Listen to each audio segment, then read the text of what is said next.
now? Correct. So Okay. you can share your screen. That's it's okay. So It's you okay. have 15 minutes to present to us light curves from magnetars. So when only 3 minutes are left, I will inform you. Okay, can you see my screen? Yeah, yes. Yes. Okay, thanks. I apologize for the delay. I have another meeting. I closed the window from the previous one and put this one. My computer was frozen, started, and I apologize. Now I'm ready. Okay, thanks. Today I'm going to talk about the light curve from millisecond magnetar in the GRB 1 second scenario. Okay, perfect. So, concerning the GRB progenitors, observational evidence has firmly established that gamma ray bursts lasting longer than a few seconds are associated with the core collapse of massive stars leading to supernovae. And those lasting less than 2 seconds, yes, in many cases less than 1 second, are linked with mergers of compact objects, a neutron star black hole, leading to kilonovae. The collapse of a massive star typically leads to two scenarios. The first one, a black hole plus a long-lived debris torus system, and the second one, we have a fast spinning, strongly magnetized neutron star, or a millisecond magnetar. Yes, in one case, in the first scenario, the energy released via accretion, yes, or via accretion-mediated extraction from a clear black hole powers a relativistic outflow. In the second one, yes, in the second scenario, a millisecond magnetar is created with sufficient enough rotational energy to prevent the gravitational collapse. The magnetic dipole spin down luminosity of the isolate magnetar powers the relativistic outflow. So, concerning the mergers of compact objects, we have the binary neutron star, or neutron star black hole. In all these cases, you see the remnant.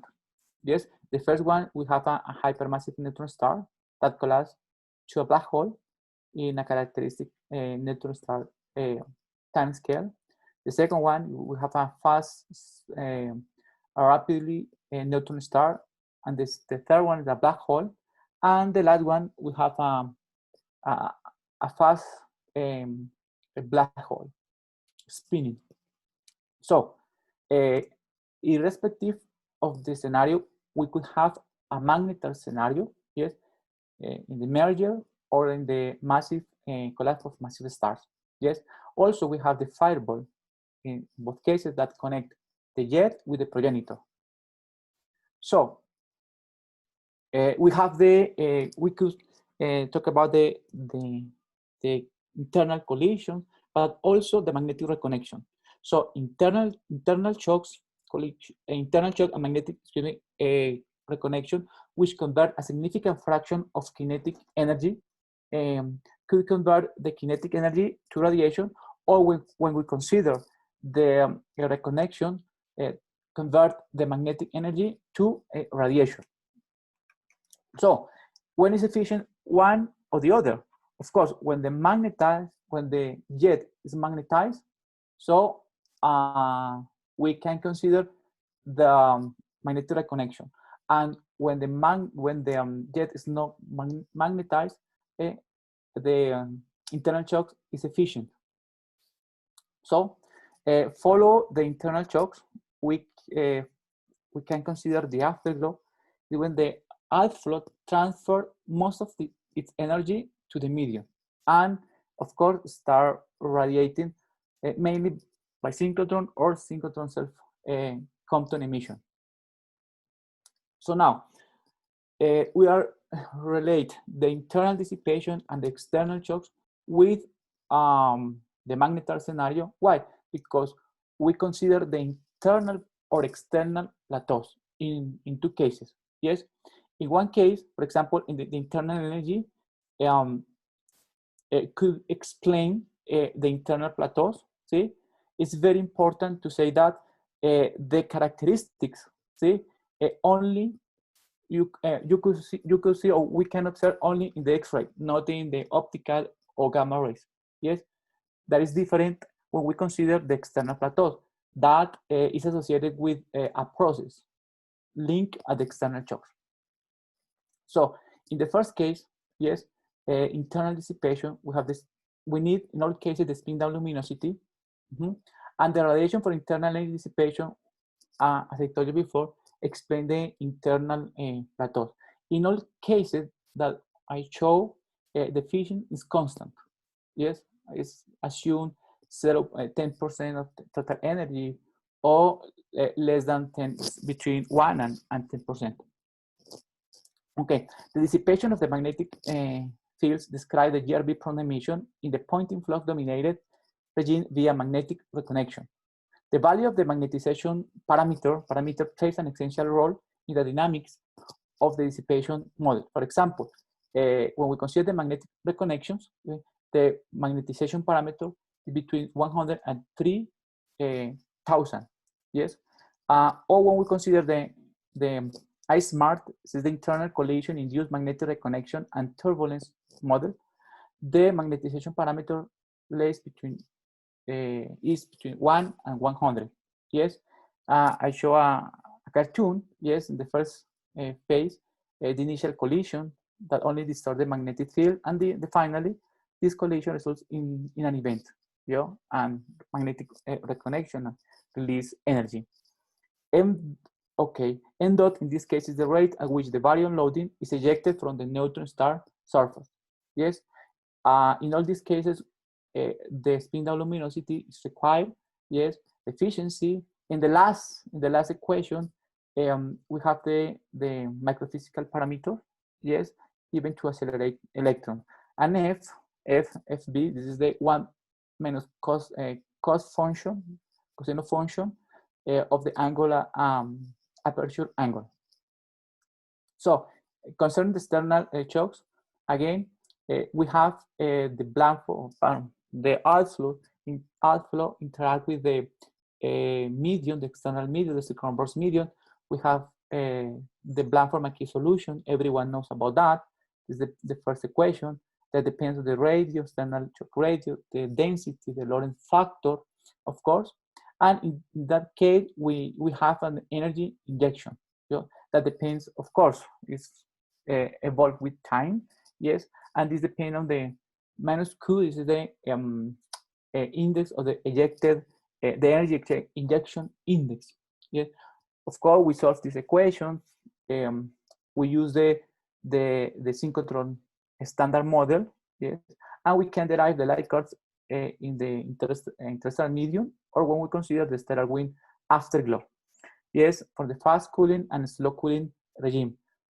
P is the spectral index of the electron population. When you replace the values here, we can obtain different plateaus. It's not 0, but it's close to 0, 0.1, 0.2, 0.3, and this is the external. One important issue is that in this case, the following the plateau is a normal decay, is -1, different from the previous one. This is internal plateau. So now we are going to present the Magnetar model in order to obtain the luminosity, the spin down luminosity. The first one, we have the total rotation energy. Excuse me, 1 second. Okay, that depends, of course, in the inertia moment. That depends on the spin, the spin frequency.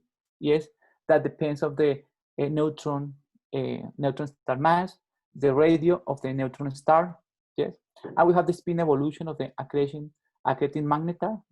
So this is we have to solve this equation. Yes, the magnetic field you see here, and this is the dipole of what? The magnetic field, and the other is the accreting mass. So these both quantities depends on the critical radii, that is the Afton radii, the rotational radii, and the light cylinder radii, as you see here, and of course depend on the fallback accretion rate. As you see the cartoon in the inferior part, this m dot as a function of time. This is the fallback accretion rate. That the first part is constant, the other decay as -5/√. Mafadian in 2001 proposed this one. Everyone knows is familiar with these quantities. So we are going to solve what we can solve analytically. Just 3 cases. The first one is the standard, when there is no correction. We have the spin evolution, the solution is known, and we obtain replace here, solve this equation, we obtain the spin down luminosity. And with this spin down luminosity, we obtain the characteristic time scale that depend on the quantities I showed you before, the frequency, the inertia moment of the neutron star, the radius of the neutron star, yes, the gravitational constant, of course. The power law index is 2, is classical, yes. And you see here a cartoon, this is the flux as a function of time. Of course, when we calculate, compute the luminosity, we change the unit luminosity from luminosity to flux divided by the distance from the Earth to the object. Of course, we take into account the redshift and the efficiency to convert, for example, the isotropic luminosity, in one case, to X-rays, or optical or other, in the case of external. So the first part is, you see, there's no evolution. The 0 is a plateau, and following by the time 2-2. Yes, proposed by Sun in 2000. This is now. Yeah. So, okay, here I show you main light curve about the internal origin. The way to differentiate both in one case is the you see first the red line is a plateau following by what? But an abrupt decay. Yes, several X-ray light curves have exhibited an internal plateau followed by an abrupt steep decay. Yes, with a following slope steeper than 3. In that case, 3. Even the first one was 9. Okay, so it's worth noting that an abrupt decay with a falling steeper than 3 cannot explain using external shocks. So this is a signature in the X-ray light curve has been associated with the collapse of a rapidly spin down magnetar into black hole when losses centrifugal support.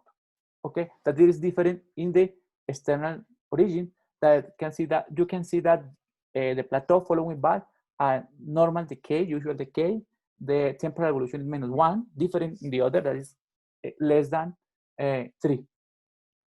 So the other case is when we have accretion, but we have other conditions. Time is less than the time fallback, yes, and the rotational radius is less than the aft radius. The radius are related with the position of the accreting mass related with the neutron star. Okay, you see that it's a kilometer, but it's close. All of them are close in values, magnitude. So again, then spin evolution, excuse me, we have the... Nissim, you have 3 minutes. Okay, spin out luminosity. Okay, in one case you have the cartoon, the precursors, a precursor and the exponential. Yes, of course, we have you see here many light curves about that, the precursor in the green line. There are many other. Well, we are going to, now we present an analytical way to solve one. The last one, we have the system has reached the equilibrium, and we solve in all cases, and we have again a plateau, but following by 10 to minus 50 to 21. In one case, when with the accretion, you see here the m dot, the fallback accretion rate, and you see a plateau following by an evolution close to 2. So here you can see again the same plot. In the blue, you see a plateau following by this one. That is show. Red data is related, possible with the sigma parameter of the IceMark model that it can produce activity, of flaring activity in that case.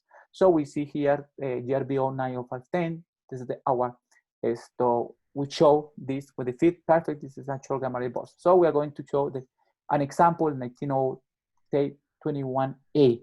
Yes, this gamma ray burst, one of the closest long gamma ray bursts, was followed by many satellites and ground telescopes at multiple wavelength ranging from radio to very high energy gamma rays. So we are going to present the Fermi, the observation given by Fermi and Swift satellites. In this GBN observation, you see 2 episodes. The first one is the initial pulse related with the precursor, and the second one, the brighter peak, related with the main emission. We show this table only to show you the intermediate luminosity or energy. This is close to 10 to 50 erg. This is a close supernova association. One, we have the U-Boat observation. In the other, we have the BAT and X-ray observation. In both, we have the light curves, and we have the set spectral distribution. We fill with built with optical and X-ray data. We see also a peak in the superior part. This is the light curve at 10 kV. We see 10 multiple peaks. Okay, that's not related with the light curve at 1 kV. So we analyze the BAT and X-ray analysis. We use our model. Our model, you see here the precursor followed by the plateau. See, and in the inferior part here, you see the magnetism parameter in the critical range between 100 and 3,000. And you see this is larger than this one in only 2 cases. In the first one, produce here a precursor, and the second one, you produce no plateau, you produce here the many peaks. This is the reconnection. And on the right hand, panel, you see the evolution of the radii and the equilibrium of the spin. Okay, we feed the parameter. You see here the magnetic field, the period, okay, and the time, the fallback, okay. And we put here the multi-wavelength light curve. We put here the GBM observation, the Swift observation. As you can see here, in different bands, we use the synchrotron formation model, and also plus the Magnetar model. We see that we obtain a nice fit, both for the precursor, the plateau, and this here is a bright optical and X-ray, a bright peak that we can see with not with reverse shock, but also with the initial, the onset of the afterglow. So the parameters are usual published in the literature, no?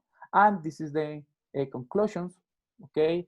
The magnetar light curve can explain a large amount of bursts with precursors and plateaus. This is the first time, because everyone has looked for only the plateau, not the precursor mass plateau, or use an empirical function to describe the precursor, but not the plateau. But other people use an complex model, for example, a 2-jet model. Yes, that the first jet explain the precursor, the second explain the plateau following the normal or usual decay. But here we use just one model. Yes, and the flaring activity could explain using the SMART model. Yes, or with the magnetization parameter in the critical range. This is, and the last one, this is what we conclude about the GRB 1908-21A. That's all that I have to say. Thanks. If I have questions, Thank you. Let me know. Thank you. So you have a question from Gerardo. Gerardo, do you want to ask your question? Yes, it's a question about magnetic recognition. How does affect the magnetic recognition to luminosity or energy of the jet? It's important. Is it important? Of course. In that case, we have a magnetic field larger than 10 to 16, even 10 to 17. But this is just 2 or 3 GRB. Most of them are between 10 to 15 to 10 to 16 Gauss. So the magnetic field is huge, the strength of magnetic field is strength. So you expect, in that scenario, the internal shock is not efficient for the magnetic field. Yes, many simulations prove that. Instead, when the jet is magnetized, highly magnetized, you expect that reconnections are efficient. So in that case, but this is that is not an analytical model, that's simulations. And you see many peaks that the peaks are related with the luminosity, of course. And you expect when you see the reconnections, of course, you see the peaks in the luminosity, of course. And when these peaks took place, the magnetization parameter decrease. Yes, depends on the model. When you use the reconnection model, decrease less than 100. When you use the smart model, predict that it decrease than 1, yes, and start the afterglow. Important to say is, in one case, when the magnetization parameter is huge, the reverse shock is suppressed, yes. In the other case, in the smart model, at the end of the prompt emission, the parameter decreased to 1, and we can expect, yes, a reverse shock, a bright reverse shock in optical or X-ray band. Okay, so we have time for one more question. Diego, do you want to ask? Let I see Nissim more often. Let Jean-Luc ask. Yeah, look. Okay, now look. Go ahead.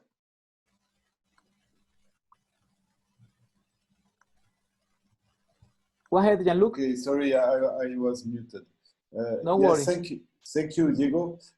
No, my question was a simple question about the shape. We had many discussions about the shape of jets and I wanted to know if we have insights that the jets in magnetars and in collapsars are the same or they are different in shape, maybe beaming angle and so on. So do you have insight about this? Okay, I know. Okay. I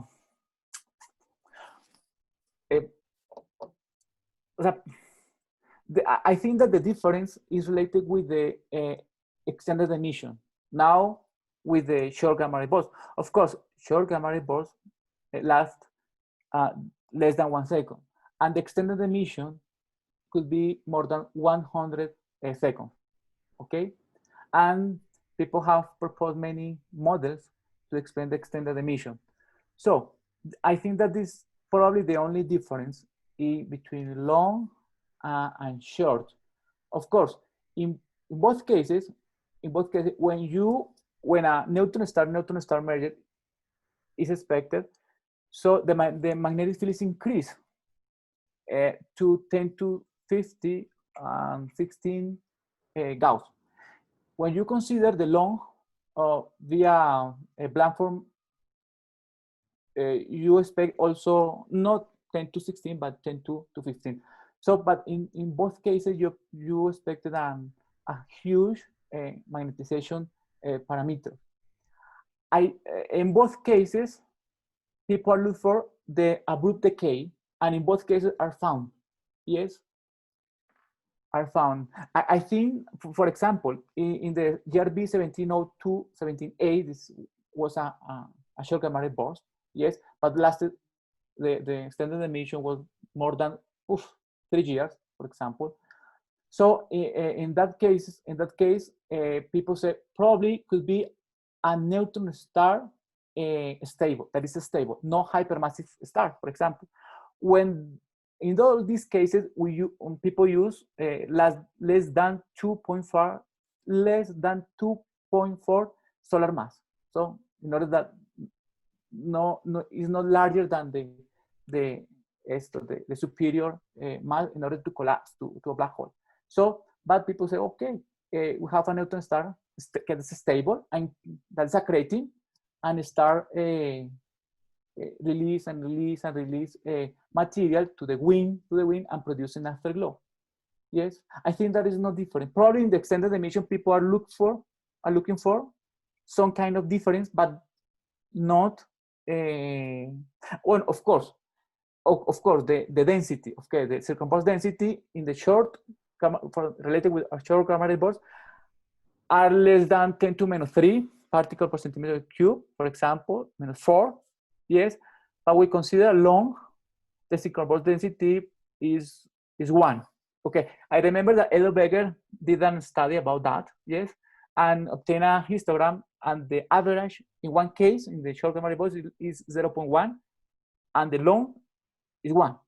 Yes, for example, you are going to We can,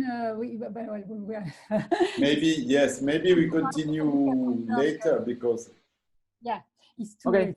A bit too long. Thank you. Okay, Thank so you I very think much. we will stop here because we have to make a break before the discussion. So thank you to all the speakers of this afternoon or morning. So you have a 15 minutes break.